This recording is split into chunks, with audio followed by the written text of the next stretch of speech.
जय भोलेनाथ की। शिव महापुराण कथा की जय। जब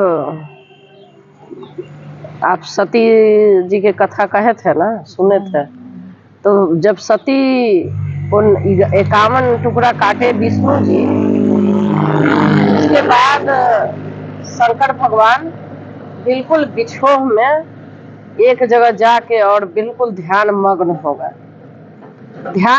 हो गए तो सारे देवता मिल के कामदेव जी के पास गए। कामदेव जी के पास गए और जाकर कहने लगे कि हे प्रभु, अब आप इस समस्या का समाधान करिए।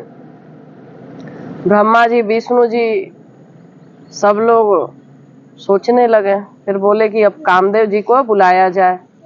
कामदेव जी आए तो रति के साथ जाकर बहुत नृत्य गायन किए, लेकिन भगवान को कोई असर नहीं हुआ। भोलेनाथ के कोई असर नहीं हुआ। कामदेव के बाण का कोई वासना विकार अंदर पैदा नहीं हुआ। कहते हैं कामदेव जी कि मेरे अंदर उनके विफल हूँ, मैं उनको ध्यान नहीं तोड़वा सका। फिर आ जाते हैं सब देवी देवता उनके पास गए और बोले कि जाके एक बार और कोशिश करिए, एक बार और कोशिश करिए कि प्रभु जाग जाए, नहीं तो सारा जग राक्षस विध्वंस कर देगा। और जब तक शादी नहीं करेंगे, बच्चा नहीं पैदा होगा तो राक्षस का वध कैसे होगा? फिर राक्षस का वध कैसे होगा?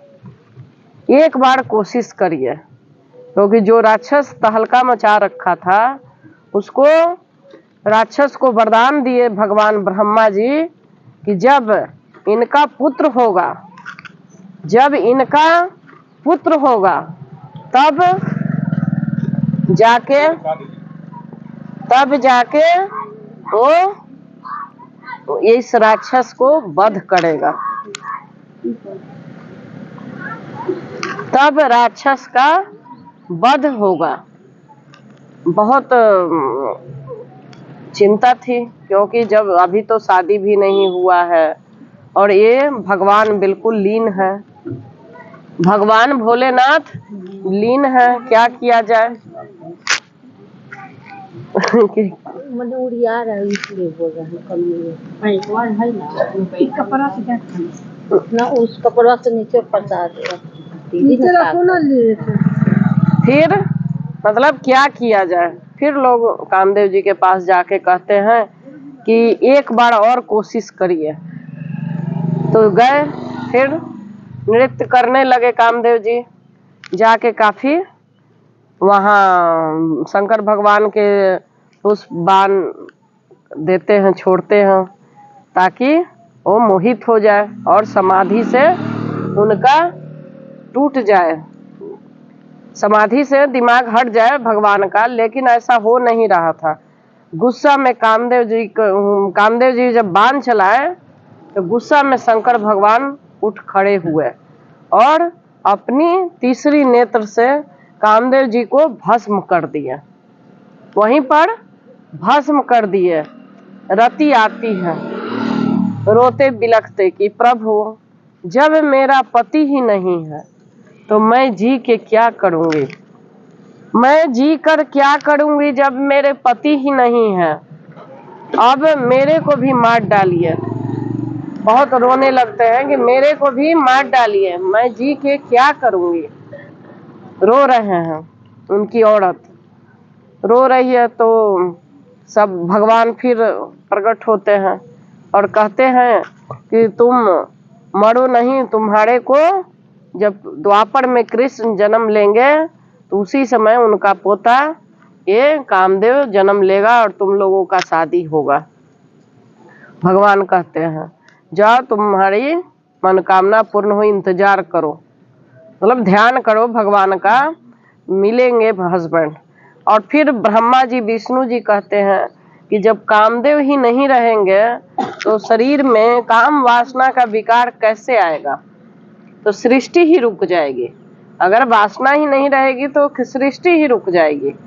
तब जाके भगवान क्या कहते हैं कि अब कामदेव की जरूरत नहीं रहेगी, अब हर आदमी के हृदय में ही कामदेव निवास करेंगे।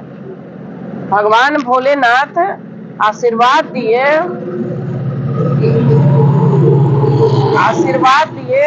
कि सबके प्राणी के हृदय में ही भगवान वास करेंगे।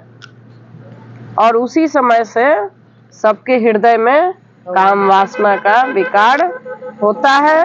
और जो भोलेनाथ की भक्ति करते हैं उनको ये ज्यादा नहीं सताता, या जो भगवान को भजन कीर्तन करते हैं उनको ये काम क्रोध ज्यादा नहीं सताता, शांति बनी रहती है।